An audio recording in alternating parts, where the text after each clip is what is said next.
வணக்கம். இன்றைக்கி நம்ம பார்க்க போகிற சமையல் ரொம்ப ஈஸியான அதே சமயம் நல்ல ஹெல்த்தியான ஒரு வெங்காய ரசம் எப்படி செய்யலாங்கிறத பார்க்கலாம். ஒரு மிக்ஸி ஜார் எடுத்துக்கலாம். இதில் வந்து 3/4 டேபிள் ஸ்பூன் மிளகு சேர்த்துக்கலாம், 1/2 டேபிள் ஸ்பூன் சீரகம் சேர்த்துக்கலாம், 3 வரமிளகாய் சேர்த்துக்கலாம். இப்போ இது 3ஐயும் நல்லா அரைச்சிக்கலாம். இப்போ அதே மிக்ஸி ஜாரில் ஒரு பச்சை மிளகாய் சேர்த்துக்கலாம். இந்த சைஸுக்கு சின்னதாக 2 துண்டு இஞ்சி, ஒரு 5 பல் பூண்டு. இப்போ இதையும் குறைன்னு அரைச்சிக்கலாம். இப்போ அதே மிக்ஸி ஜார் எடுத்துக்கலாம். 10லேருந்து 12 சின்ன வெங்காயம் சேர்த்துக்கலாம். இதையும் குறைன்னு அரைச்சிக்கலாம். இப்போ ஒரு பேன் எடுத்துக்கலாம். இதில் வந்து நெய் சேர்த்துக்கலாம். இப்போ இதில் எண்ணெய் கொஞ்சம் சேர்த்துக்கலாம். ஒரு 2 டீஸ்பூன் போல் எண்ணெய் சேர்த்துக்கலாம். இப்போ எண்ணெய் நல்லா சூடாயிருச்சு. ஒரு டீஸ்பூன் போல் கடுகு உளுந்து சேர்த்துக்கலாம். கொஞ்சமாக வெந்தயம் சேர்த்துக்கலாம். ஒரு 3 வரமிளகாயை சேர்த்துக்கலாம். கருவேப்பிலை சேர்த்துக்கலாம். இப்போ இதில் நம்ம பிடிச்சி வச்சுருக்க மிளகு, சீரகம், வரமிளகாய் சேர்த்துக்கலாம்.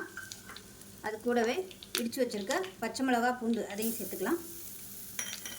அது கூடவே சின்ன வெங்காயம் இடித்து வச்சுருக்கோம் இல்லையா, அதையும் சேர்த்துக்கலாம். மீடியமான ஃப்ளேமில் எல்லாத்தையும் நல்லா வதக்கிக்கலாம். இப்போ இதில் பெருங்காயம் சேர்த்துக்கலாம். சேர்த்துட்டு நல்லா வதக்கி விட்டுக்கலாம். மீடியமான ஃப்ளேம்லேயே வதக்கி விட்டுக்கோங்க. இப்போ இதில் பார்த்தீங்கன்னா 2 தக்காளி மிக்சியில் அடித்து வச்சுருக்கேன். அது கூடவே சின்ன லெமன் சைஸுக்கு புளியும் கரைச்சிட்டு இதோட சேர்த்து வச்சுருக்கேன். இப்போ இந்த இதை சேர்த்துக்கலாம். இப்போ இது கூடவே ரசத்துக்கு தேவையான தண்ணி சேர்த்துக்கலாம்.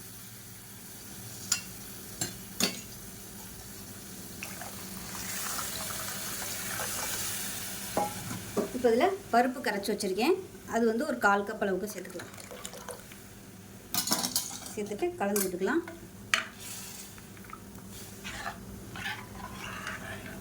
மஞ்சத்தூள் 1 டீஸ்பூன் போல் சேர்த்துக்கலாம். சேர்த்து எல்லாத்தையும் நல்லா கலந்து விட்டுட்டு அப்படியே டிஸ்டர்ப் பண்ணக்கூடாது. தண்ணி தேவைப்பட்டால் இன்னும் கூட தண்ணி சேர்த்துக்கலாம்.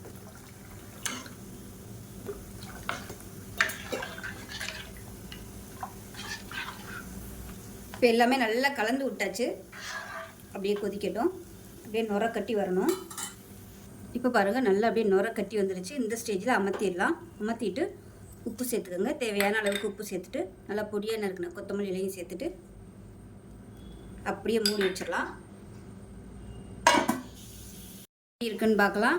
இப்போ பாருங்கள், ரசம் வந்து சூப்பராக ரெடி ஆயிடுச்சு. அருமையான வெங்காய ரசம்.